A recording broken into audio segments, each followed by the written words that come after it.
Et on voit ces images en direct, vous le voyez, BFM TV qui survole ces zones sinistrées. On est du côté des Landes. Les Landes, c'est là d'ailleurs dans ce département où on déplore la mort d'une personne, un homme qui est mort dans son camion. Un arbre est tombé sur ce camion. Gaël Musquet, on voit ces images effectivement. Là, dans les Landes, il y a eu de fortes intempéries.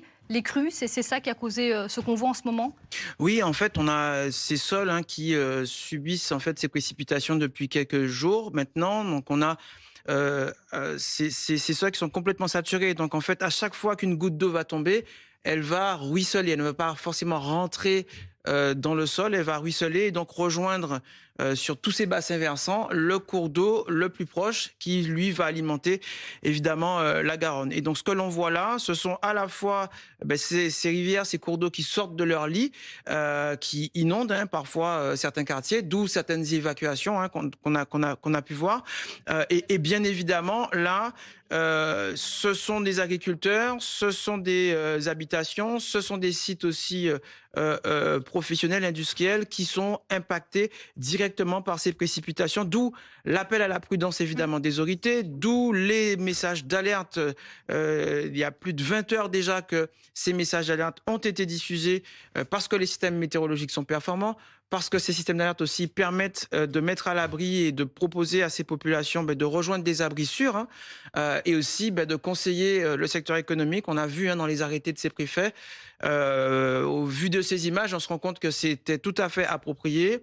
Inviter les entreprises à pousser les salariés à télétravailler quand c'est possible, décaler les horaires, éviter les déplacements pour éviter de les exposer et d'exposer évidemment le matériel de ces entreprises à ces intempéries, à ces inondations. Alors là, sur les images, on était dans les Landes, on est passé en Gironde, on est du côté de la commune de Saint-Lambert, si je ne me trompe pas, en Gironde, où là, on est repassé en orange, on le disait tout à l'heure avec vous, Pénélope, mais c'est l'alerte orange qui reste très importante, alerte aux crues. Là, on le voit bien sur les images, ce sont les crues. Complètement, oui, les images parlent d'elles-mêmes. Dans la région de la Réole, le niveau a doublé en 36 heures. Pour être tout à fait exact, on est actuellement à 8,19 m.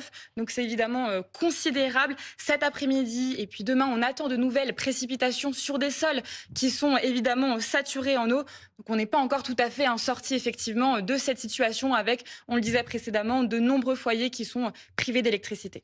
De nombreux foyers privés d'électricité, effectivement, Gaël, c'est la priorité des priorités, rétablir l'électricité. On le voit à chaque fois, on le commente ensemble d'ailleurs quand il y a ce type d'image, ce type d'intempéries. C'est l'urgence pour Enedis, mais on a compris aussi que ça va prendre du temps. Oui, c'est la leçon qu'on a tirée des précédentes tempêtes, d'où la création par Enedis des FIR, des forces d'intervention rapide électrique, de la FARN pour RTE, les forces d'action rapide nucléaire. Il faut en fait rétablir le plus vite possible ces réseaux électriques parce qu'on a besoin de cette électricité évidemment pour le secteur économique, pour les systèmes d'alerte aussi. Il ne faut pas oublier que notre pays tient aussi sa richesse et sa sûreté grâce aux réseaux de télécommunications qui sont performants mais qui dépendent de l'électricité. Or, quand cette électricité est coupée, ce sont des antennes relais, ce sont des émetteurs de télévision, ce sont des personnes qui ne peuvent plus recevoir les informations, ce sont des informations de terrain aussi qui sont difficiles à faire remonter et ce sont évidemment, on oublie parfois, des agriculteurs, des animaux qui sont en souffrance parce que on a besoin de climatisation, on a besoin de chauffage, on a besoin de traire, on a besoin de réfrigérer la production agricole, on a besoin de cette énergie pour la chaîne du froid et pour le transport des aliments.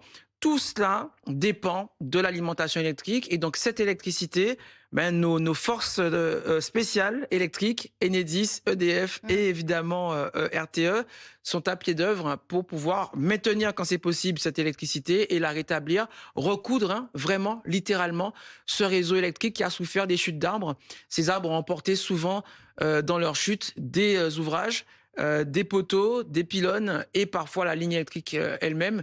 Donc voilà, c'est un peu l'urgence des urgences pour permettre aussi au système de santé, aux hôpitaux, de pouvoir être aussi réalimentés, pouvoir prendre soin des personnes qui en ont besoin. Et on continue à commenter ces images en direct, l'hélicoptère qui survole ces zones. Là, nous sommes en Gironde et c'est la Garonne qu'on voit en images. On en parle avec vous, Alix Roumaniac. La Garonne qui déborde. Faites-nous un point de la situation, où on en est. Est-ce que le pic de crue a été atteint ? Alors, plusieurs causes. Cette tempête Nice, effectivement, comme vous l'évoquiez, elle a eu plusieurs conséquences, hein. Elle apporte des pluies sur toute la côte atlantique, des coups de mer, des pluies qui sont venues sur des sols saturés faire réagir les cours d'eau. Et puis, il y a le vent. Donc, on va commencer par le vent parce que le vent est en train de terminer sa pointe sur la zone de l'Aude et des Pyrénées-Orientales, hein. On est en train de sortir dans l'heure et 2 heures à venir. On le voit sur nos cartes derrière. Le vent est en train de diminuer et le vent qui a eu beaucoup de conséquences avec ces sols qui étaient saturés et qui a fait tomber beaucoup de chutes d'arbres, générer des problématiques effectivement sur les réseaux électriques et les réseaux téléphoniques. Gaël Musquet l'évoquait tout à l'heure et effectivement c'est tout le travail là de remise en place. Donc ça, ce vent est en train de sortir, il ne touchera maintenant plus que la Corse en fin d'après-midi. Donc maintenant on va avoir à revenir sur l'urgence qui sont les inondations et les pluies apportées par la tempête Nice concernent toute la région de la Dordogne, effectivement de la Garonne qui est toujours en vigilance rouge, mais c'est diffus depuis la Bretagne jusqu'à l'Occitanie. On a énormément de cours d'eau en crue. On voit les équipes derrière moi sont en contact avec les communes depuis la Bretagne jusque dans le Tarn, jusqu'à l'Aveyron, jusqu'en Dordogne, dans le Pays Basque. Et c'est cette situation-là qu'il va falloir gérer dans les heures à venir. On a pour demain une petite accalmie venue du ciel, mais dès dimanche, nos collègues de Météo France nous ont dit qu'une nouvelle perturbation allait venir côté méditerranéen. Donc on est encore dans ce énième passage de dépression qui va continuer à faire réagir les cours d'eau sur l'entame du territoire national. Et donc il est important de transmettre, de maintenir l'écoute des consignes. On le voit, c'est un événement sur lequel les citoyens sont très respectueux, les communes, les services de sécurité, les gestionnaires d'infrastructures ont bien anticipé. Il faut continuer ce travail pour minimiser les conséquences de cet événement majeur. Événement majeur, effectivement. Et pendant que vous parlez, Alix Romagnac, on continue à voir ces images en direct qui nous sont fournies depuis cet hélicoptère. Image de la Garonne, vous le voyez, qui continue à déborder. On est toujours en alerte rouge. On va rappeler ce que ça veut dire, d'ailleurs, Gaël Musquet, l'alerte rouge, l'alerte maximale. Ça veut dire pour les gens qui sont notamment dans cette zone-là, absolument ne pas sortir ? Alors, on n'a pas d'interdiction de sortir, on doit limiter ces déplacements. En revanche, on a des fermetures d'accès, on a des fermetures de routes, on a des fermetures de parcs, on a des fermetures de massifs. Et donc là, effectivement, on a interdiction de se rendre dans ces endroits. Les maires, d'ailleurs, doivent activer leurs plans communaux de sauvegarde, les intercommunalités, leurs plans intercommunaux de sauvegarde. Tous ces dispositifs, ce sont des doctrines qui permettent aux maires, aux intercommunalités de s'organiser, d'être solidaires pour partager des hébergements, partager des véhicules, mobiliser des agriculteurs, des tracteurs, des forces qui vont venir renforcer la garde d'enfants, par exemple, du personnel communal qui est engagé sur des théâtres et en train de déblayer. Bref, toutes ces vigilances, elles ont pour but d'organiser la vie, de faciliter le transport évidemment des victimes, de faciliter aussi l'ouverture des voies des services essentiels. On l'a vu, on en a parlé d'Enedis par exemple pour l'électricité, des pompiers, des différents intervenants aussi de télécommunications. Hein. Ces opérateurs ont besoin d'accéder à ces voies pour établir aussi potentiellement des fibres optiques, potentiellement des voies qui ont été submergées ou des fibres optiques qui ont été arrachées aussi par des voies et des sections de routes qui ont été emportées. Bref, c'est toutes ces dispositions qui ont été construites depuis 25 ans pour que les gens, pour que la population, elle, évidemment, reste à l'abri et applique les consignes, que les alertes soient diffusées. Et là, on rend grâce évidemment à FR Alerte, qui a permis au préfet très tôt hier de pouvoir donner les bonnes consignes. Et derrière, bien entendu, aux différents responsables de pouvoir organiser les secours, organiser la vie et interdire évidemment les accès des lieux qui sont dangereux pour le public. Et on voit toujours ces images en direct, Gaël, ces images de Gironde, c'est la Garonne qui déborde. On est toujours en alerte rouge pour les crues. On a survolé à l'instant la commune de la Réole, très fortement touchée par ces inondations. Alix Romagnac, vous êtes toujours avec moi. Qu'est-ce qui explique l'étendue de ces crues, toujours en alerte rouge? Est-ce qu'il est tombé des quantités records de pluie à ces endroits-là? En fait, ce qui explique de manière générale l'ensemble de ces crues, c'est pas une précipitation ponctuelle, c'est une succession de précipitations depuis la fin du mois de décembre. Ça fait quasiment 2 mois qu'on a des successions de dépressions. Cet hiver, les dépressions circulent sur l'Atlantique beaucoup plus au sud qu'habituellement. Normalement, elles circulent au niveau de l'Écosse. Et là, ces dernières semaines, on les voit circuler sur la côte atlantique, sur la Bretagne. Elles descendent jusqu'à l'Espagne, le Portugal, le Maroc. On a vu les immenses inondations qui avaient touché aussi le Maroc. Et donc, c'est cette succession de tempêtes de dépression qui, chacune, apporte des précipitations importantes. Et du coup, les sols sont saturés, les nappes sont pleines. On a donc des rivières qui sont à des niveaux très hauts. Et dès qu'on a de nouvelles précipitations, on a des départs de crues. C'est ce qui se passe non-stop sur les départements de Bretagne depuis plusieurs semaines. Et là, on a le cas aussi sur le sud-ouest. Donc, c'est vraiment cette situation de répétition qui est l'explication majeure de l'ampleur de ces crues sur l'ensemble du territoire national. On comprend bien une succession de pluies intenses qui sont tombées, donc ces sols qui sont déjà gorgés d'eau, qui finalement, Pénélope, ne parviennent plus à aspirer cette eau, ce qui explique qu'on est toujours en alerte rouge. Ces images que vous voyez, c'est toujours la Garonne, on est toujours en Gironde. Ça va durer pendant combien de temps, Pénélope ?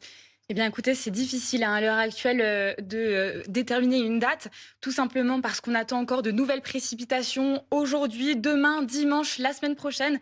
J'aimerais vous apporter de bonnes nouvelles en vous annonçant l'arrivée d'un anticyclone, mais ce n'est pas le cas. On va voir se succéder les dépressions et donc, effectivement, il va y avoir cet effet de yo-yo, si je puis dire, avec ce phénomène de crue qui sera certainement présent encore la semaine prochaine. Et là, on arrive, on vient de me dire que l'hélicoptère qui survole, vous voyez ces images en direct, l'hélicoptère est arrivé du côté du Lot-et-Garonne. On reste évidemment toujours dans ce bassin de la Garonne. Et le Lot-et-Garonne également, un Pénélope, qui est en vigilance rouge. Oui, tout à fait. C'est important aussi de donner des éléments de contexte. Pour vous dire, sur les 3 derniers jours, il a plu entre 4 et 8 semaines sur un grand quart sud-est, sur des sols effectivement qui sont saturés, d'où ces chutes d'arbres, ces dangers effectivement pour les habitations. Donc le niveau d'alerte est là encore maximal. Niveau d'alerte maximale, effectivement. Gaëlle, ce sont des épisodes, et on le dit aussi à chaque fois qu'on a ces intempéries extrêmement fortes qui se répètent, qui sont amenées à se répéter pour justement faire face à ces crues. Est-ce qu'il y a, en termes de prévention, des progrès qui ont été faits pour justement essayer de faciliter l'écoulement de ces eaux ? Ah oui, on a des stratégies de désartificialisation de ces cours d'eau, justement pour favoriser que cette eau puisse pénétrer et enlever. En fait, on a débétonisé. Si on enlevait le béton, une des manières de le faire, c'est d'enlever le béton, d'enlever cette couche imperméable qui empêche à l'eau de rentrer. L'autre chose, c'est reboiser, remettre des haies. Donc, c'est des débats qu'on a régulièrement sur à la fois la biodiversité que l'on retrouve en fait dans ces haies avec des oiseaux, mais aussi ces arbres qui vont être en capacité aussi de capter cette eau, de la pomper, de la fixer aussi, de la ralentir, de retenir aussi les sédiments, de retenir la terre pour éviter l'érosion autour de ces cours d'eau. Et parfois, on a déconstruit, on a cassé des maisons, on a détruit des quartiers entiers pour redonner à la nature en fait la place qu'elle avait, qu'on a prise, on a construit sur ces cours d'eau. Et donc il faut aussi maintenir ces lois, ces outils qui ont été mis en place, qui sont remis en cause. On est en pleine période municipale d'élection. Ce n'est pas forcément la priorité aujourd'hui pour les Français. Les questions écologiques et climatiques arrivent en 6e position, je le rappelle. Il faut être conscient, on a eu beaucoup de maires en duplex aujourd'hui, que la première personne à laquelle on s'adresse dans ces moments-là, c'est le maire. Et donc, on voit une crise d'engagement de la part parfois de ces élus. Beaucoup d'entre eux, on les a eus en pleurs, en larmes, en colère sur les plateaux et en duplex. Donc, bien réaliser que les élections qui nous attendent, ce sont aussi sur le prochain mandat des travaux, des dispositifs, des outils à mettre, une culture aussi du risque sur laquelle il va falloir progresser. Ce sont ces élus aussi qui vont devoir appliquer évidemment la loi sur le zéro artificialisation nette, qui a été beaucoup remise en question ces derniers mois. On voit là qu'on a besoin aussi de cet outil législatif, on a besoin de maires qui protègent leur population, et ça passera, on parlera peut-être un peu plus tard, par des exercices qui seront obligatoires à partir du mois de septembre 2026, dans le cadre des plans intercommunaux de sauvegarde, Au moins tous les 5 ans, les collectivités vont devoir s'entraîner avec les populations, qu'elles puissent vivre dans leur chair, ce que ça va leur demander comme réflexe pour réagir à ce type d'aléas, ce type d'incidents, des feux, des glissements de terrain qui peuvent se produire.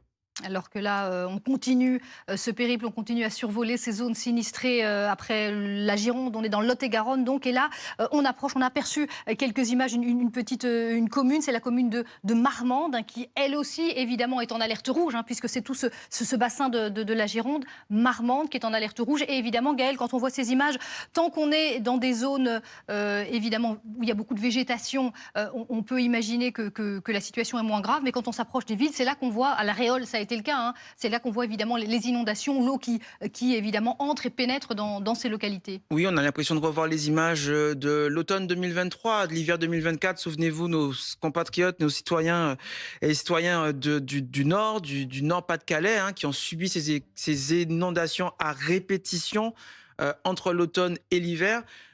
Et effectivement, là, c'est sur ces territoires que les assurances, que les dispositifs d'évacuation et de protection des populations sur les prochaines années vont devoir évidemment s'adapter. Et là, on le voit déjà, des collectivités face à ce type d'inondation à répétition, face à ces sécheresses à répétition, face à ces feux à répétition, de plus en plus de mal à s'assurer.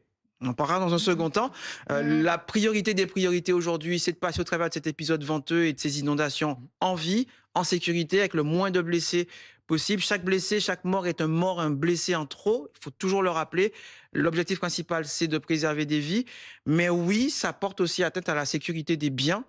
Et donc, parfois, sur certains territoires, il va falloir battre en retraite, avoir l'humilité de laisser faire la nature parce qu'on n'aura pas les moyens économiques, financiers. On ne pourra pas assurer, on ne pourra pas réparer tout le temps. Quand on est inondé tous les ans, tous les 2 ans, tous les 3 ans, ce n'est plus un problème d'assurance.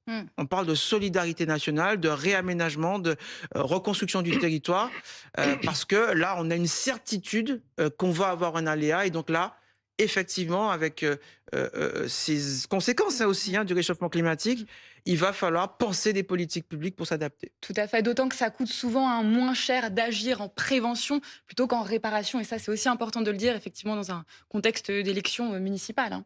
Et on va retrouver Alix Romagnac. Alix, on continue à survoler ces zones sinistrées, hein. Nous sommes toujours du côté de la commune de Marmande, dans le Lot et Garonne. On est toujours sur les conséquences avec ces crues ici, du côté de la Gironde et du Lot et Garonne. C'est la conséquence de cette tempête Nils, hein, qui a provoqué des rafales de vent. On a battu des records d'ailleurs, hein, dans certains endroits de l'Aude et des Pyrénées-Orientales. C'est cette tempête qui se déchaîne de manière différente selon les départements. Oui, tout à fait, hein. On l'évoquait tout à l'heure, elle se déchaîne avec plusieurs conséquences, hein, de la pluie, on les a sous les yeux et on voit ces communes qui ont activé ce qui était évoqué sur le plateau, hein, c'est-à-dire les plans communaux, les évacuations ciblées, hein. C'est tout le travail des équipes qui sont derrière moi, qui sont au téléphone avec tous les maires pour activer les actions à une échelle très locale. Donc ça, c'est la conséquence inondation. On a une conséquence coup de mer plutôt sur le littoral, et le littoral depuis le Pays Basque jusqu'au Pays de Loire. Cela, c'est la deuxième conséquence. La troisième conséquence, on l'a évoqué, c'est ce vent qui a commencé à rentrer par la côte atlantique cette nuit, a traversé tout le sud-ouest et est en train de sortir des Pyrénées-Orientales et de l'Aude avec de nombreux records battus. Et la dernière des conséquences, c'est des fortes chutes de neige sur le nord des Alpes, avec des risques d'avalanche très importants, notamment à Isère, et ces vigilances rouges avalanches, avec ce que annonce Météo France, ce qu'on appelle des méga avalanches. C'est donc des avalanches qui n'ont pas simplement des conséquences sur les stations de ski, mais ce sont des avalanches très importantes qui peuvent descendre très bas dans les vallées et qui du coup impactent aussi des infrastructures ou des villages qui sont en bas de vallée, et là aussi avec des actions et des recommandations sur la limitation de circulation, sur des mises en sécurité. Donc on voit une tempête Nils qui apporte du vent, de la pluie, du coup de mer et des risques d'avalanche. On a vraiment une tempête avec des conséquences assez effroyables, et ce n'est que par l'action concertée des maires, des services de secours, des préfectures, des acteurs et surtout des citoyens qui écoutent les consignes qu'on peut limiter les conséquences humaines et même matérielles en prenant des actions de prévention. Oui, un impact très